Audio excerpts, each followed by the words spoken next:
ठाकरे आणि मनसे युतीचं तुम्ही हे कराल तर मला वाटतं त्यांचं अस्तित्व आहे ते आम्ही साहेब खासदार डॉक्टर साहेब ह्यांनी मागच्या निवडणुकीतच त्यांना पस्त केलेलं आहे.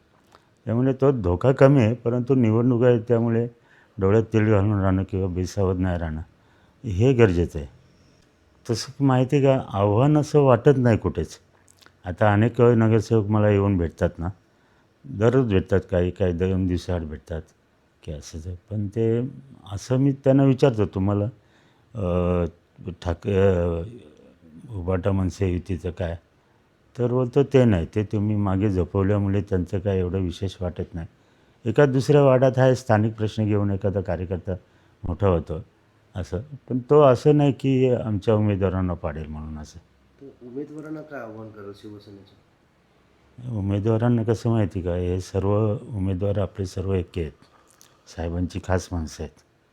ते मयूर पाटील असतील, अंकुश जगदड असतील, इकडे संजय पाटील असेल, विद्याधर भोईर असेल. ह्या बाजूला तर आमचा दुर्योधन पाटील एकटाच ठाण्याभाग लढतो आहे, 2-2 वार्ड. त्याच्या जोडीला गणेश कोटे, प्रभुनाथ भोईरे, जयवंत भोईरे ही साहेबांची एक साम दाम दंड हे करणारी वेगळी टीम आहे.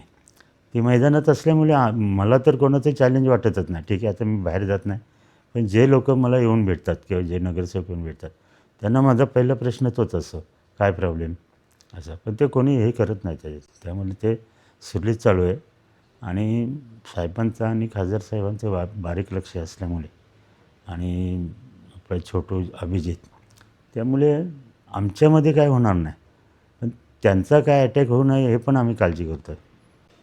मतदारांना आव्हान म्हणजे मतदार बघा, गेली अनेक वर्ष म्हणजे दिघे साहेबांपासून तर आता शिंदे साहेबांपर्यंत ही शिवसेनेवर प्रेम करणारे आणि आम्ही पण त्यांना कधी अंतर दिलं नाही.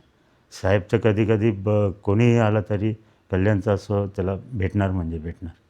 ठीक आहे, आता 5-6 महिने मी आजारी असल्यामुळे थोडा फरक पडला आहे.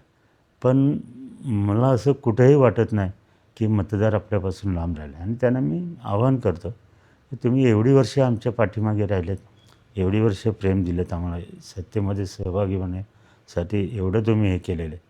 तर आता ही आम्हाला एक साहेबांना प्रेझेंट द्यायची वेळ आहे. कल्याण डोंबिवली महापालिकेवर भगवा. तर आता पण तुम्ही तीच साथ आम्हाला द्या आणि जवळ हा शब्द सर्व लोक हे करत आहेत. त्यामुळे जनता शक्यतो सेना भाजप युतीच्याच पाठीमागे राहील 100% असा अंदाज आहे.